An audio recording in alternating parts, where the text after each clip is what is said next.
Guys, if I sound really f***ed up right now, I am actually sick again. When I was there in America, I couldn't tell if I was getting sick or the air was super dry. Like, it was really, really dry. So my throat was not happy. Also, if Mint gets sick, it's because of me. Because I was like blowing my nose in her room. She was like literally right next to me. And I was like, I think it's just dry throat, man. It's all right. And then like when I got back, when I woke up on the day I had to leave, I was like, oh no, it was not just a dry throat. For those who don't know, I was gone because we had to practice for our concert. We had to try out our 3D models to make sure everything will be okay for next month. The first day, I could have literally done stuff. I was so fucking stupid. On the first day, I was like, I'm not gonna sleep so I can sleep on the plane. Like, that was my mindset. What I forgot, what I fucking forgot was that the plane ride was less than 4 hours.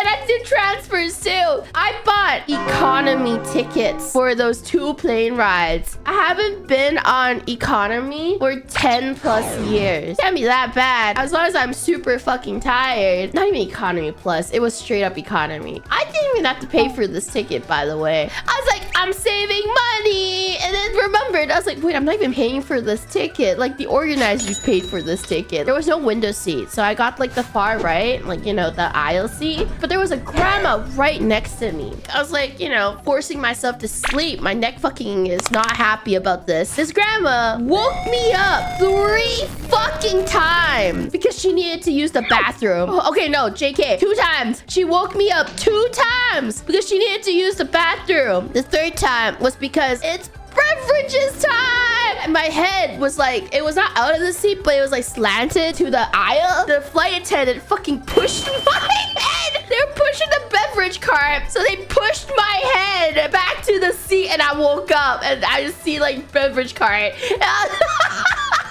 I remember one of my friends was like, no, you should get first class or something. Like, it won't even be that much because you already got the economy part paid for. So you just put an upgrade. But I was like, yeah, but it's like less than 4 hours. I'll be fine. And then my friend was like, you haven't sat in economy in a long time, have you? By the way, on the fly back, I got economy plus, which was a lot better. Like, I was actually happy. Well, not that happy because on economy plus on the fly back, I was the middle seat. The middle seat was fucking terrible. You know why it was even worse? The lady in the window seat, it was her first time flying. I could tell. She left the fucking window open and like the sun was shining through our side of the plane. She was like the only person in our row that kept her window open. She was taking photos of the sky. But it wasn't like a one-time thing. She was taking multiple photos of the sky throughout the plane ride. In my head, I was like, it's the sky. Like, it's not like it changes. The sun was shining through and I was trying to watch my show. The thing is, because the sun is shining through, my screen was getting hit by the sun. I couldn't put my phone on the table because the sun was fucking shining through and my arms were tired. There's a table for a reason. I just wanted to watch Kung Fu Panda 4. So I didn't sleep much heading there. So I was really fucking tired, obviously. And then I remembered, oh shit, the Streamer Awards nominations are coming out that day. I should pull it up on my phone to watch it because it was supposed to start at 12 p.m. I was being driven to the hotel where I was staying. I waited like 2 hours before they said anything. So the stream started an hour late because apparently their OBS deleted all their scenes just before they were about to start. They had to redo all their scenes for the stream, but that means I had to wait.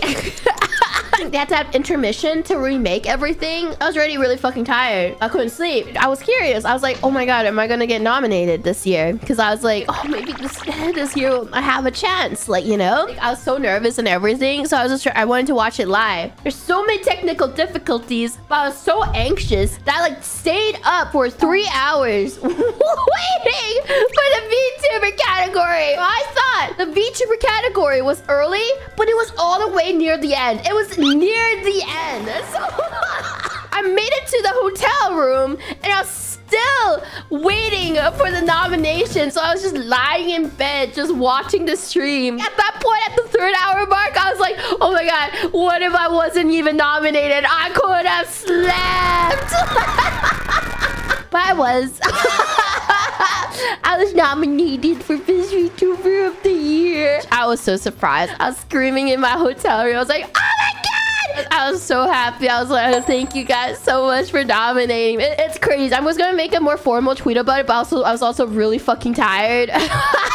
When I was leaving Canada to America, there was like the immigration stuff like in the Canadian part of the airport. And they're like, what do you do? And I was like, I do YouTube. And the moment I said YouTube, he just handed me my passport and was like, you can go now. And I was like, is he like judging me? Like in my head, I'm just, are you judging me? It's just like, I'm done talking to you. By the way, I just watched the My category and then closed the stream because it was over. I got what I fucking wanted finally, and then I took a nap. Like, obviously, a lot of time was wasted. We could have done other stuff. We could have, like, you know, signed the postcards on the first day. Oh, by the way, we didn't get our postcards until day 2 because the organizers forgot to give it to us. And on day 2, we were given one marker because we were giving a pack of markers and we were testing out which marker would look the best on the postcard. The color we ended up choosing, there was only one of it, but it was already too late to ask for another one because it was already late at night. So Min and I, we had to share the marker between us. She would like start writing, and then when she was done, it was my turn, and then we would like, obviously that it was not very productive, and we were already very tired from dance practice and stuff. In the dance practice, we were also in the 3D stuff too because we wanted to practice in 3D because dancing without the 3D suits versus in the 3D suits is so different. When we were practicing our dances and stuff, we had to change some of the moves. We kept like tangling it up on the wires and stuff. We have to like, you know, make sure that we were doing the spacing correctly. I was so tired that I like took a nap right after the VTuber category nomination. And when I woke up, it was already dinner time. Well, obviously they were waiting for me. I felt so bad because they were waiting for me for dinner. Because they're like, hey, Doki, are you awake? I was like, I'm sorry, I passed out. I'm so sorry. Oh my God, Mint got free shoes. I should have asked for free shoes. I should We're supposed to have like non-reflective sneakers, and she didn't know because usually we're provided the sneakers and stuff. They were like, oh, we'll buy you sneakers. And then I was like, oh, I don't need it. I already brought my own shoes. We got to the studio. My shoes were apparently reflective. I didn't know. I couldn't tell. I couldn't tell they were reflective. Because silly me, the Nike logo is reflective. Like, so I was like, oops. And then they're like, oh, don't worry, we'll just tape up the logo. And I was like, I could have got free shoes. I was like, see, guys, that's the lesson I took out of it. No more doing good things now.